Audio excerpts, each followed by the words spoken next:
to reside in a suitable location, to have good deeds, good past deeds done, to set oneself in the right direction. This is a blessing supreme.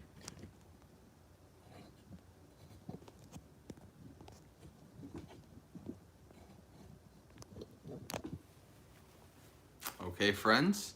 So, yesterday we talked about being around skillful people, and now the blessing is being in a skillful, suitable location.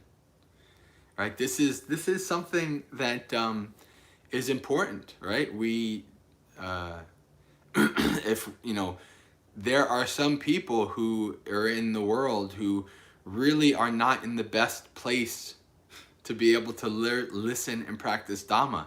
Why? Because maybe it's like a war-torn country and they have to spend most of their day just trying to survive, right? This is, the environment does play a role in our ability to really develop ourselves in the Dhamma, right? So we should understand this, right? Now, we should also understand that we have limited control over our environment. We have much more control over, who we choose to spend our time with.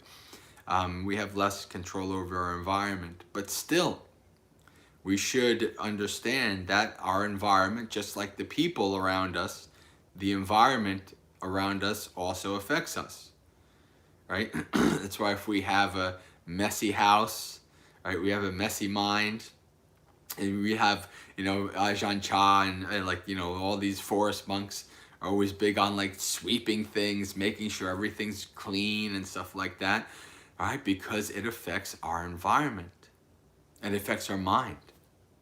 Right? This is to have a suitable location is very important. To have good past deeds done. Why is this?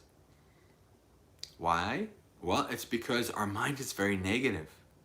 Our mind is always thinking about the bad things, right? But we don't have to. There's a reason why the Buddha has the term. It's called Sila Nusati. Reflecting, contemplating our good deeds, our morality, our virtuousness, right?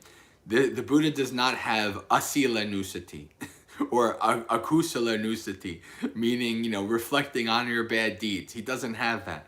Why? Because we automatically do it. The mind automatically, that's what uddhacca kukucca is, right? Restlessness and remorse. Our mind automatically is restless and remorseful, due to our bad deeds. It's a very negative and critical of, our mind is negative and critical. So we have to reflect on our good deeds, right?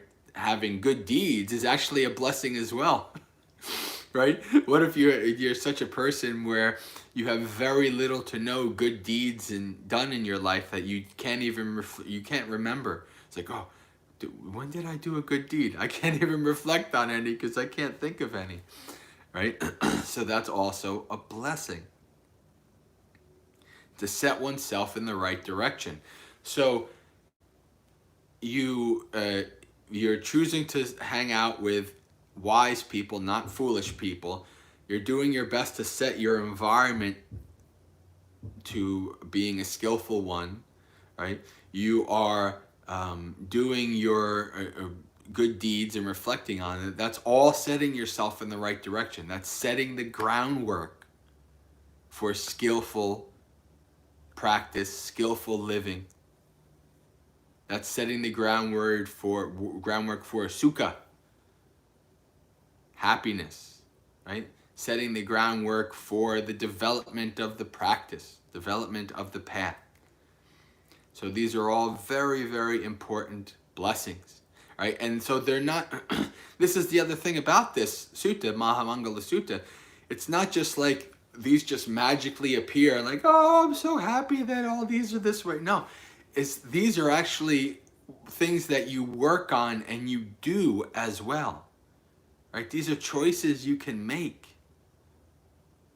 right? So you actually, this is why the Buddha says you are the heir of your actions. You're responsible for your actions, for your karma, right? So knowing that, right, and knowing what is a blessing, you don't just sit back and hope that it comes to you. You actually work towards it, right? So this is why this sutta, MahaMangala Sutta, Discourse on Blessings, is so important, because it's a guide. This is a guide on how you should, set your goals. This is a guide for you want to have as many of these blessings in your life as possible, right? And some of them may come out of the blue, as if, from down from the heavens. But most of them, you're going to have to set the groundwork for. So friends, I wish you a very spiritually successful and peaceful day. Practice well and be well. Sukhi Hotu, may you be happy. And I will see you tomorrow. Most of you have been here before, so there's a schedule that I usually do depending on where I am. And for December, I'm going to be home with family, so I might have a kind of wanky schedule of when I can do this and when I'm not. But January, February, I'll be with the Indonesians in New York City, and then that will be pretty much more consistent daily. So we'll see how it goes. But I will talk about a schedule of this when I have it. But for now, until then, just hello, Brandon. Welcome. Until then, just assume every day, and make sure that you subscribe and click the bell on the YouTube channel, and then when I come up, you'll get an email. So that's all good and well. So, okay, friends, until next time.